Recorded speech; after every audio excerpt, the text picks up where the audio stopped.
Welcome to the Growing in Love for Life podcast, where it's all about saving and strengthening your marriage and creating the relationship you really deserve and want to have. And now, from growinginloveforlife.com, relationship and marriage coach and best-selling author, your host, Liam Naden.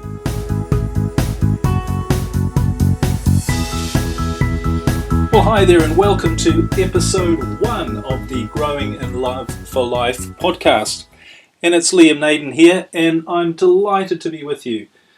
This is the very first episode of our brand new podcast, and it's something I've been thinking about doing for quite a while, but I'm absolutely thrilled that we've finally got it off the ground, and we're going to be able to share with you some of the information that I hope is really going to make a difference to your marriage.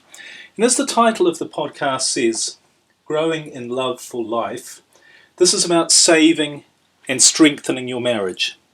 So I've really created this podcast with the same mission I have for whatever else I do with Growing in Love for Life, which is to help people who are really struggling in their marriage, who are struggling in their relationship. And it's about giving you real solutions, real ideas and concrete things that you can do right away that's going to make a positive difference. And you know, I see people in real pain with their relationships. And let's face it, most people, it seems to be somehow the way marriages are in our modern society, most people have got problems. And a lot of people have got really big problems. So really, if you've got big problems, this podcast is for you. And my mission is to really help you because I've been there myself. I know what it's like. And I've developed some tools and ideas that I think really could make a difference. So that's what this podcast is about. Now, this first episode is going to be a little bit different to the subsequent episodes because, of course, this is our introduction. So in this one, I want to give you a bit more background about who I am and my story and why I'm here right now sharing this information, and really the angle that I'm coming from as well in terms of this whole area of marriage and relationships and how do we take them from a place that really originally we had so much hope and anticipation and joy and passion, and then it becomes a place of almost living hell for many people. So how do we get it back from that living hell to where it was originally and to where really we want it to be, which is a place of joy and fulfillment? So just to tell you a little bit about me and my background and how I've come to put all this together. Well, I'd like to be able to say to you that I've been married to my current wife for 45 years, and we've never had an argument, and we've got the most wonderfully passionate, exciting relationship. Now, I'd like to be able to say to you that, but in truth, that's not the case at all. In fact, I've really come from the opposite angle, or the opposite background. I actually started off, just to tell you a little bit about how I've come to this. I started off my life after school. I actually went to university and studied music. I was a classical musician. I studied the organ and harpsichord, would you believe? And after that, I really loved music. I was very passionate about it. But after that, after I finished my degree, I decided to move away from music into my own businesses. And I have had many businesses over the years.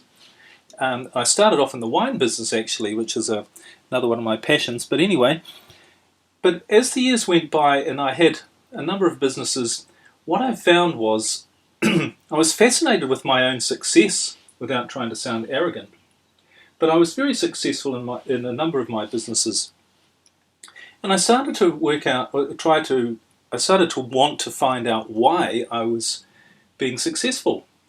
And that got me very interested in the whole area of personal development and human performance and even psychology, because I was trying to figure out what it is that makes some people succeed in an area and other people, in fact, unfortunately, the majority, fail in a particular area.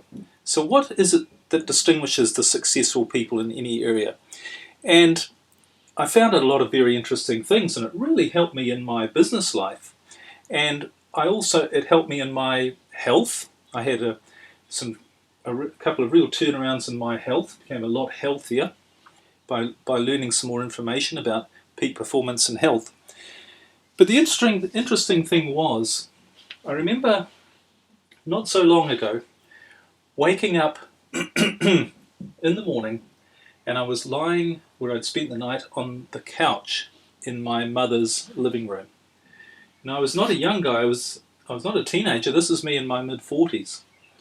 And I just ended my second marriage, and it ended up in complete disaster, and I'd lost absolutely everything. And I mean everything. I mean my friends, my businesses, obviously, the homes that I owned, and I was financially very successful up until this point. My homes, absolutely everything, and I ended up with one old car and a few clothes, and that was literally it. No income, nothing. In fact, I was fighting bankruptcy. And I got to this point of losing everything at the end of a very messy, or going through a very messy marriage breakup, and I thought, a couple of things occurred to me actually. The first thing I realised was that the most important thing by far in my life that impacted the quality of my life more than anything else was the quality of the relationship I was in. And obviously in my situation then it had created a very big negative effect. But I realised that, and I thought about it, and I realised that that is true, and I'm sure you would agree that's the case for you as well. That the quality of your relationship or your marriage has more of an impact on anything else than anything else in your life, on the quality of your life. And the second thing I realised was, I'd had all the success in all these other areas, financially, business, health, but I had completely failed to master the area of relationships. And because of that, that was why I was in the mess I was in. So at that point I thought, right, now if relationships are so important, and I realise they are, then my number one priority is to figure out this relationship stuff. And with all my knowledge from personal development, psychology, human performance, I felt myself at a great advantage, because I went out from there on and I said to myself, I'm going to master this area of my life, and I'm going to see how these areas of mastering a particular area of your life can apply to relationships. So I really started to focus in on this, and I did a couple of very interesting things. The first thing I did was I read a lot of books, I did some courses, and I started to follow experts and people who seem to really know about relationships and how to make them work and what they're all about. But the second thing I did was I started to observe people who are in relationships or marriages. And they weren't necessarily people I knew. In fact, most of them weren't, because remember by this stage I'd lost nearly all my friends as well. But I started to observe couples in particular, people in marriages. And what I was trying to figure out by looking at these couples was what makes a marriage work? What makes it really work? And I saw there were essentially two types of people in a marriage. Well, there are actually three types, but the two main types were, firstly, seemed to be the majority, and they were the people who'd been together for quite a while, and their marriage was okay, but obviously the intensity had waned, had declined. They weren't particularly passionate with each other. They were sort of okay around each other, but there wasn't the joy and the intimacy that there probably was early on in their marriage. But things were, okay, but there didn't seem to be any particular joyful sparks flying. And that was my observation of most people who've been in a marriage or in a relationship for a reasonable length of time, say a decade or more. Or actually even less when you think about it. But then I saw there was another very interesting group of people who were in a marriage. Now this was a much smaller group, but these were people who actually, even though they'd been together for quite a long time, they were still crazy about each other. They had very physical relationships, they laughed together, they had a lot of fun, they absolutely adored and worshipped each other. They hung out together, they were friends, they were best friends. And although that was a much smaller group, I was particularly fascinated with that, because I thought, if there are some people who can create an amazing relationship, and one that keeps getting better with time, that doesn't go with the masses that things decline with time, if they can actually make it keep getting better, then there's got to be something I can learn from that. There's got to be things that they are doing, and what I've also discovered, things that they are thinking, that's going to be able to, that's the reason why they've created the relationship the way they have. So I really started to look at that, and by applying some personal development and performance and psychology techniques and ideas, I started to see some patterns here. And it was absolutely fascinating because I could start to see what these people were doing that made things work the way they did. So the very first thing I did with that information was I applied it to myself, and I was thrilled to attract into my life an amazing woman who's still my partner today, and things literally are still getting better and better with time between us, which is great. And the second thing I did as well was I started to share some of this information with other people because I was so excited by it that it actually really did work. And I was fascinated to see that from my perception, very few people had really taken this whole area of what we've learnt about psychology in the last few years and the way people think and the way people behave, and really applied it in a very modern way, if you like, to relationships. What I'd been part of when I'd had all my troubles with my relationships, the system, if you like, that I've been a part of is what really most people are part of when they try and solve the problems in their relationships, which is traditional counselling. And the problem with traditional counselling, and I know there's some wonderful counsellors out there, and I'm not saying I'm any better than they are, but my approach is definitely different, and I'll explain a little bit more in a second why. But the problem is when the traditional counselling, what it actually does is it focuses on the symptoms of problems in relationships, which are rather than the actual cause. And I just found when I was trying to put my relationships together and get over all the problems, it really was all about focusing on the problems and how do you fix the problems. But what I've really discovered is that problems, as I just mentioned, they're the symptoms of what's going on.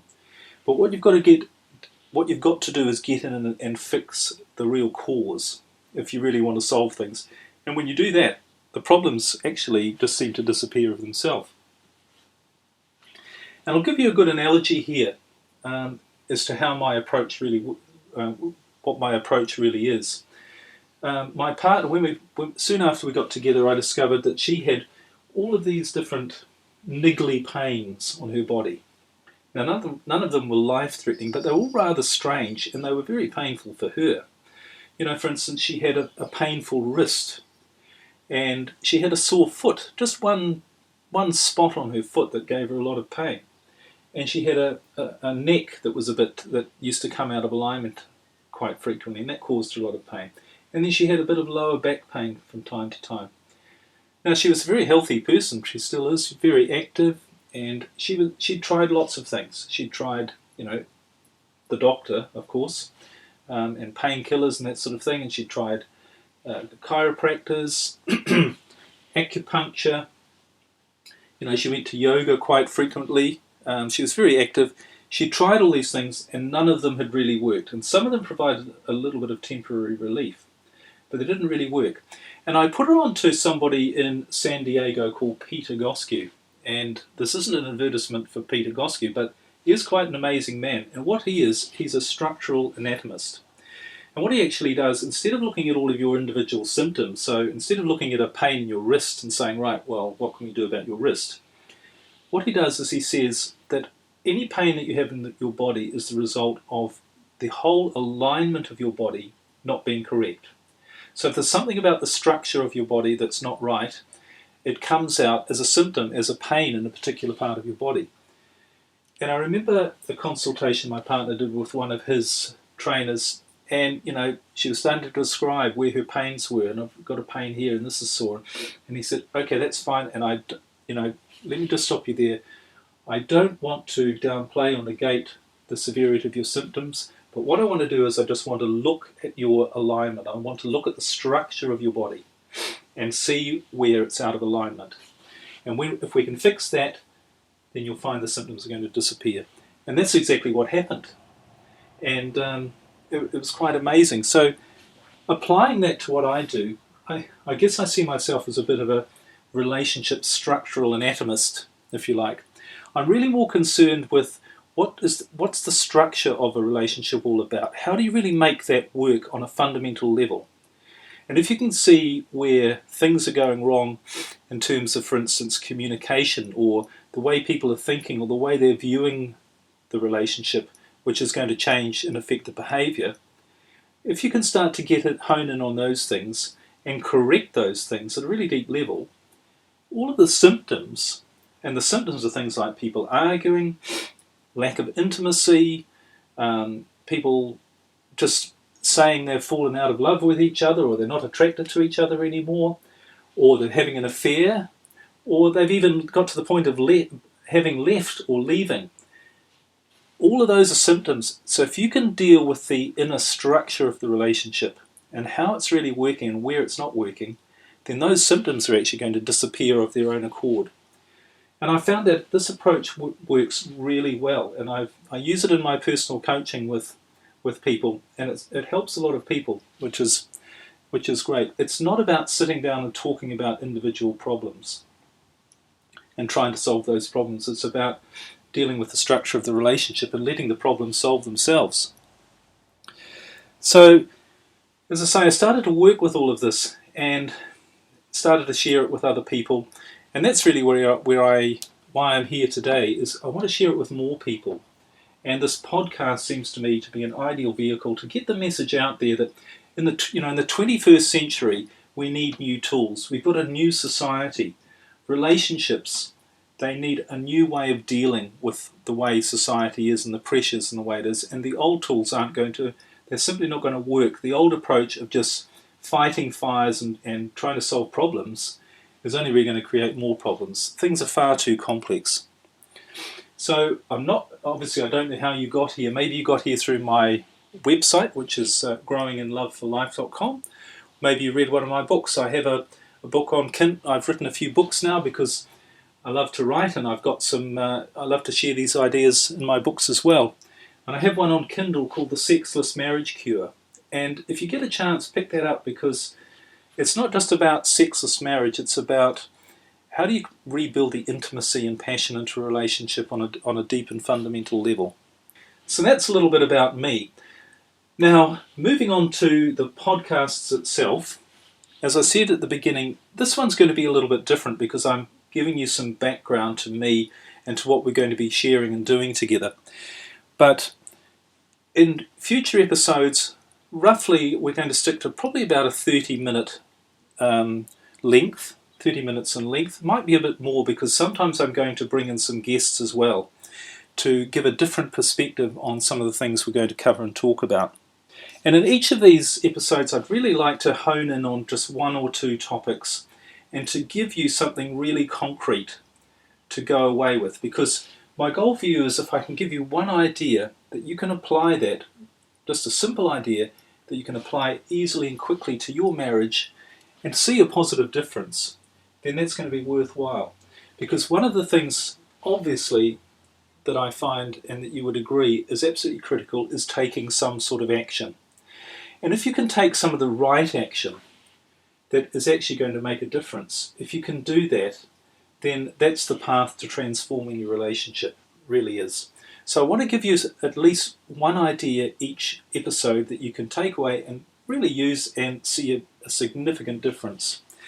Because this isn't just about talking about your problems. I hope I've got that message through by now. We're not here to talk about problems. We're here to look for what's really going on and underneath in a particular situation and really create a solution from there.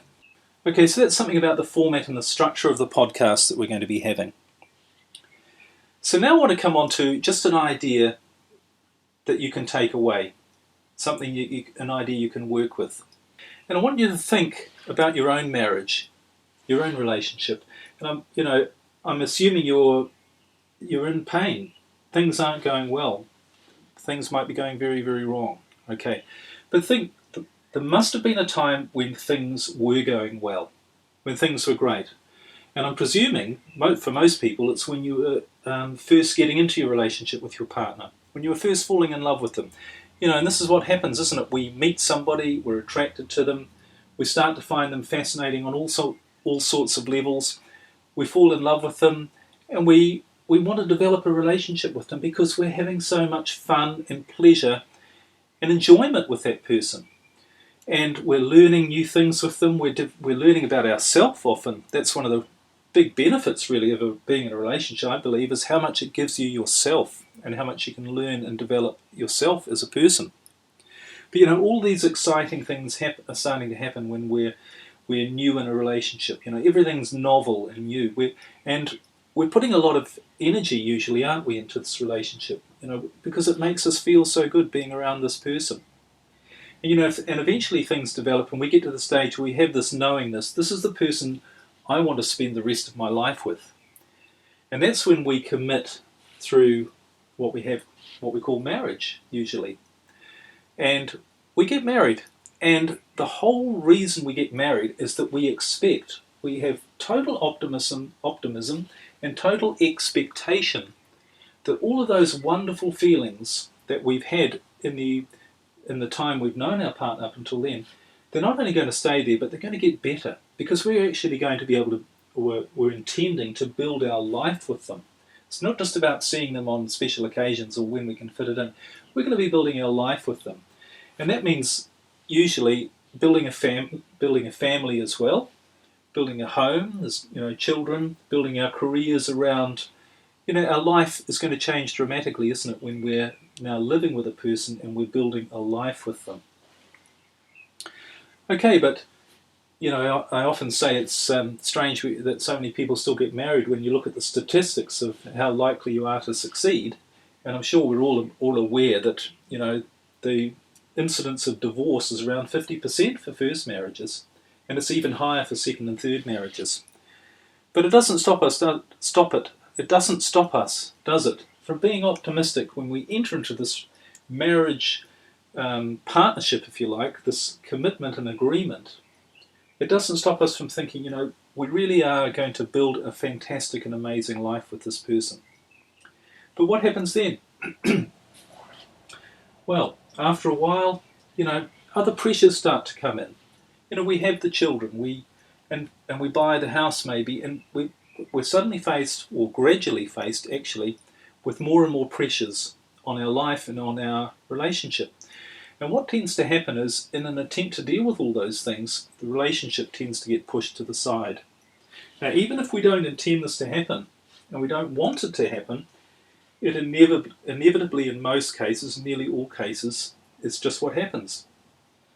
And the funny thing about life is, isn't it, that you can, we're not aware of how quickly time passes and how just little things build up, and all of a sudden, 5 years, 10 years down the track, even less in many cases, we wake up and we think, I'm just not attracted to that person anymore.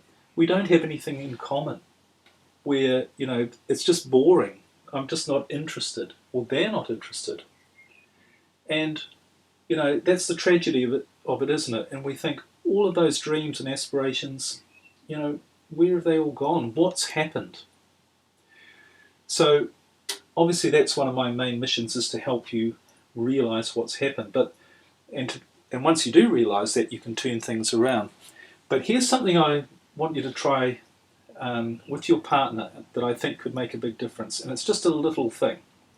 And that is, I want you to think back to the early days of your relationship and think about the little things that you used to do that you knew gave your partner pleasure and made them feel loved and appreciated. Just little things. I'm not talking about taking them on a world cruise, because chances are that wouldn't make them feel necessarily any more loved and appreciated than just little things, little gestures. So think about what you could do that you used to do that gave your partner feelings of love and appreciation from you that you're not doing anymore. Now that's something well worth thinking about. What did you used to do? What little things did you used to do that made your partner feel good, and you've just stopped doing them? Maybe you just haven't got around to doing them for a while. When I ask people this question sometimes, I get some amazing answers back, and people are actually shocked at themselves when they realise what the little things they've stopped doing. Here's one: just smiling at your partner or your spouse, or laughing with them, or telling a funny story. When was the last time you did that? For many people, it's been a long time since they looked at their partner and actually smiled at them, or got them to laugh by telling them a funny story, or shared a joke with them. So that's one example. The other thing is, guys, when was the last time you opened the door for your wife? Little thing, but women appreciate that sort of thing so much, to use a generalisation. But it's true, because you're showing consideration and you're showing that you care about them. So think of one or two little things that you used to do that you no longer do, that you know that if you did, your partner would think, oh, they actually appreciate me, they notice me, and it makes me feel good. So here's a little exercise for today, if you like, is to do that. Think of one or two things and go away and actually do them. And you don't need to do it in a big dramatic way, but just try it and just see. Doesn't matter where your relationship is, where your marriage is. Okay, your wife's walking out the door. Okay, accept that. Just look up and give her a smile. Not in a funny way, but just in a way that says, well, actually, I love you. So give that a try and see if you get a different sort of response, no matter where you are. Well, hey, there's obviously tons and tons of more things that I would love to share with you, but we haven't got time in this episode. We'll have to wait for another one. But thanks so much for joining me. As I say, this is the very first episode, so they're only going to improve from here on in, I'm sure. But I'm really delighted and thrilled to have this opportunity to share this information with you.